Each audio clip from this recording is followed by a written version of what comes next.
ታምር ነው የሰው ሙዝ የጨረሰ እኮ ነው እዛ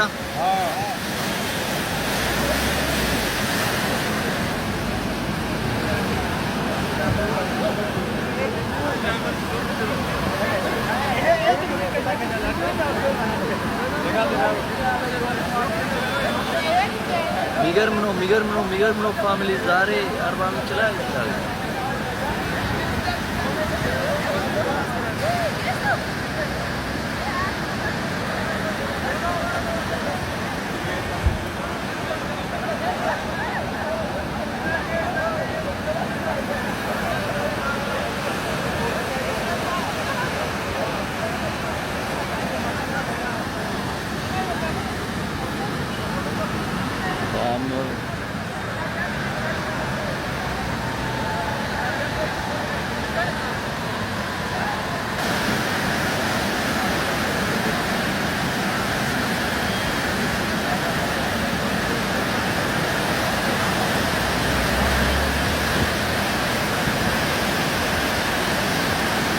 family era besma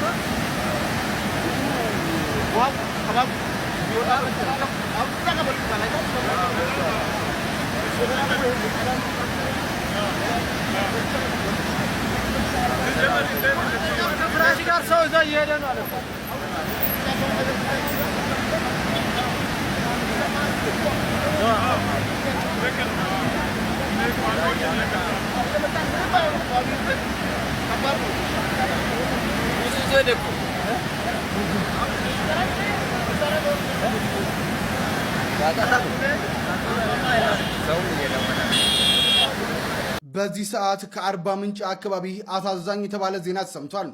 በጋሞ ዞን በተለያዩ አካባቢዎች በጣለው ከባድ ዝናብ ምክንያት በተከሰተ የናዳና የጎርፍ አደጋ ሳቢያ የ30 ወገኖቻችን ሕይወት ማለፉን የአርባ ምንጭ ከተማ አስተዳደር አስታውቋል። በደረሰው ድንገተኛ አደጋ ሕይወታቸውን ላጡ ወገኖቻችን የተሰማውን ጥልቅ ሐዘን የገለጸው የከተማ አስተዳደሩም ተጨማሪ ጉዳት እንዳይደርስ ህብረተሰቡ አስፈላጊውን ጥንቃቄ ማድረግ እንዳለበት ተነግሯል። ፈጣሪ የሞቱ ወገኖቻችንን ነፍስ ይማርልን፣ እንዲሁም ለቤተሰቦቻቸው ለወዳጅ ዘመዶቻቸው መጽናናትን እንመኛለን። እጅግ በጣም አሳዛኝና ልብ ሰባሪ ነው። አሁንም የሟቾች ቁጥር ከ35 በላይ መሆኑ ነው እየተነገረ የሚገኘው። ደብዛቸው የጠፉ ሰዎች ቁጥርም እንግዲህ በአጠቃላይ በድምር ማለት ነው በአካባቢው ላይ ከ100 በላይ እንደሆኑም ጭምር መረጃዎችን እየተመለከትን እንገኛለን። በጋሞ ዞን በተለያዩ ወረዳዎችና ቀበሌዎች ላይ እንግዲህ በድንገተኛ ዝናብ፣ በጎርፍ እንዲሁም ደግሞ በመሬት ናዳ ምክንያት የሟቾች ቁጥር በየሰዓቱ ማለት ነው እየጨመረ ነው የሚገኘው። ደብዛቸው የጠፉ ሰዎች ቁጥርም እንግዲህ ምናልባት ህይወታቸው ጠፍቶ ሊሆን እንደሚችል በመገመት እንግዲህ የአስክሬን ፍለጋው አሁንም እንደቀጠለ ይገኛል። በጋሞ ዞን በተለያዩ ወረዳዎች በተለይም ደግሞ በጋጩ ባባ በተባለ በተለያዩ ሁለት መንደሮች ውስጥም 96 ሰዎች ደብዛቸው ጠፍቷል። ቀሪ 33 ሰዎች አስክሬናቸው እንደተገኘ ነው እየተነገረ የሚገኘው። የዞኑ መንግስት ኮሚኒኬሽንም እንዳያወጣው መረጃ ከሆነ የሟቾች ቁጥር ከዚህ በላይ ሊያሻቅብ ይችላል። እንዲሁም ደግሞ የጠፉ ሰዎች ቁጥርም እንግዲህ ምናልባት ህይወታቸውን አጥተው ሊሆን እንደሚችል ጭምር ነው እየተነገረ የሚገኘው። አሁንም በአካባቢው ላይ የምትገኙ ሰዎች ጥንቃቄ አይለያችሁ። የመሬት ናዳ እንዲሁም ደግሞ ድንገተኛ ጎርፍና ዝናብ ያመጣቸው ሰበብ ነው ይህ ሁሉ ምክንያት የሆነው። እጅግ በጣም አሳዛኝ ነው። ለሟች ወገኖቻችን ነፍስ ይማርልን። በአካባቢ ላይ የምትገኙ በመልካም ስራ እንዲሁም ደግሞ በጎ አድራጎት ስራ ላይ የምትገኙ ሰዎች እንግዲህ በአስክሬን ፍለጋ እንዲሁም ደግሞ በሌሎች አስፈላጊ ጉዳዮች ላይ እንደተተባበሩ ጥሪ ማቅረብ እፈልጋለሁኝ። ይህ ቪዲዮ ለሚያስፈልገው ጓደኛችሁ ሼር አድርጉለት። በሌሎች አዳዲስ መረጃዎች እስከምመለስ ድረስ መልካም ምሽት ይሆንላችሁ። ወደ ነው ስማ፣ ወዴት እየሄድክ ነው? የሱ ነው እዛ ጋር ያለው ንብረት መሰለኝ። በማርያም ሲያሳዝን፣ ንብረቱን ሊያተርፍ እኮ ነው። በእግዚአብሔር ምን ይሆንሽ? ስማ ውሃው እንዳይብስ ተመለስተው በአርባ ምንጭ የደራሽ ጎርፍ ፈተና ትላንት ምሽት በአርባ ምንጭ ከተማ ሰማዩ ዝናብ አዝሎ አምሽቶ ያልታሰበ ኃይለኛ ዝናብ ማዝነብ ጀመረ። ይህን ወቅቱን ያልጠበቀ ዝናብ ተከትሎ የመጣው ደራሽ ጎርፍ በከተማዋ አንዳንድ አካባቢዎች ላይ ድንገተኛ አደጋን ይዞ መጥቷል። የጎርፉ ኃይል ብርቱ ከመሆኑ የተነሳ በከተማዋ የሚገኘውን የሳታ መዋለ ሕፃናት ትምህርት ቤት ጥሶ በመግባት ቅጥሩንና ክፍሎችን አጥለቅልቋል። ይሁን እንጂ ፈጣሪ ይመስገንና በትምህርት ቤቱ የነበሩ ሕፃናት ተማሪዎች ላይ ምንም አይነት የህይወት ጉዳት ሳይደርስ በሰላም ከክፍሎቻቸው ወጥተው ወደ ቤተሰቦቻቸው እንዲቀላቀሉ ተደርጓል። ምንም እንኳን ንብረት ላይ ጉዳት ቢደርስም የተማሪዎቹ ደህንነት መረጋገጡ ትልቅ እፎይታ ሆኗል። የወንዙ ሙላትና ግፊት እጅግ አስፈሪ ነበር። ወንዙ አቅጣጫውን በመቀየር በድሮ ድልድይ በስተግራ በኩል ባለውና ሙዞች ተመንጥረው በነበረው እርሻ በኩል ሰብሮ በመግባት አካባቢውን አጥለቅልቆታል። በተለይም በኖክሳይት በኩል ያለው ድልድይ ከፍተኛ የውሃ ግፊት ሲያስተናግድ አምሽቷል። ውሃው ከመጠን በላይ በመሙላቱ በድልድዩ አናት ላይ እስከ መፍሰስ ደርሶ ነበር። ይህን ተከትሎ የከተማዋ ፖሊስ ለህዝቡ ደህንነት ቅድሚያ በመስጠት አደጋ እንዳይከሰት የታችኛውን ድልድይ ላይ የሚደረገውን የተሽከርካሪ እንቅስቃሴ ለጊዜው እንዲቆም አድርጓል። በአሁኑ ጊዜ ወቅቱን ያልጠበቀ ዝናብ እየዘነበ በመሆኑ መላው የአርባ ምንጭና የአካባቢው ማህበረሰብ ከዝናቡ ጋር ተያይዞ ሊከሰቱ ከሚችሉ መሰል የጎርፍ አደጋዎች ራሱን እንዲጠብቅና አስፈላጊውን ጥንቃቄ እንዲያደርግ ጥሪያችንን እናስተላልፋለን። ሰላም ፍቅር ብቻ። የ52 ሰዎች አስከሬን ተገኝቷል። 50 ሰዎች የት እንደገቡ አልታወቀም። ትላንት በጋሞ ዞን ጋጮ ባባ ወረዳ የደረሰው የመሬት ናዳ 52 ሰዎች አስከሬን ሲገኝ ቀሩ 50 ሰዎች አስከሬን ፍለጋ ላይ ይገኛሉ። እጅግ በጣም ያሳዝናል።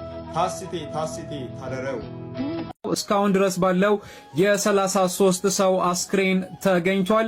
በትላንትናው ዕለት መጋቢት 1 2018 ዓ.ም በጋሞ ዞን ጋጮ ባባ ወረዳ ማዞዶይሳ ቀበሌ ጠዋት 4 ሰዓት ገደማ በደረሰ የመሬት ናዳ አደጋ የአራት ሰው ህይወት ያለፈ ሲሆን የእነዚህን አስክሬን ለመፈለግ የመጡ በርካታ ሰዎች ሰላም ውድ ቤተሰቦቻችን እንዴት ናችሁ? ዛሬ በአርባ ምንጭ ዙሪያ ወረዳ ላይ የተፈጠረ ትልቅ አሳዛኝ ክስተት ተፈጥሯል። እኔ ላይ ሆኜ ነው እንትን ያልኳችሁ ያለሁት። አርባ ምንጭ ላይ ፖሊሶ በተአምር ከተወለድኩበት አንስቶ እኔ ሳይሆን አያቶቼ ከተወለዱበት አንስቶ ፖሊሶ እንደዚህ ሆኖ አይቼ ሰምቼም አላውቅም። ግን እዩት ፖሊሶ እንደዚህ ሆኗል። ዛሬ ምን ደባ እንደተፈጠረብን አናውቅም። አርባ ምንጭ ህዝቦች እልል ብለን ለፈጣሪያችን እንባችንን ረስተን ማልቀስ አለብን። እዩት ኢቭን ከእንትኑ አልፎ ከድልድዩ ሊያልፍ ትንሽ ነው የቀረው። እንደውም አሁን ፓወር ቀንሶ ነበር፣ እላይ ነበረ። ሰዎች አልቅሱ፣ አርባ ምንጭ እናቶች አልቅሱ። ነገ እቺ ምንድናት? ነገ ከዚህ በላይ ሊፈጠር ይችላል። ኃጢአታችን በዝቷል፣ እውነት በዝቷል። ኃጢአታችን በዝቷል። በቃ ይቅር ይበለን መድኃኒዓለም።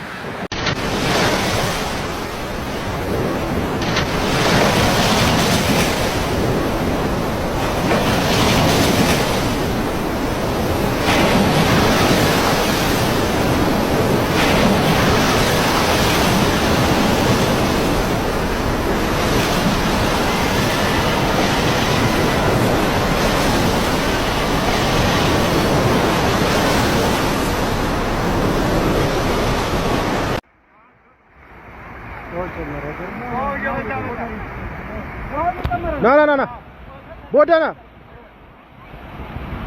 አንተ ነው ጎሮ እኮ ና ቶሎ በል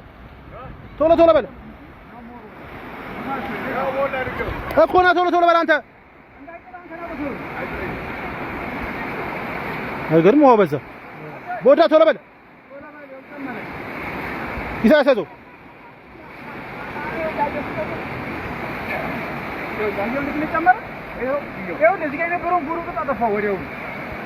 በእናትህ ፍተው አንተ አየውን ፍተው።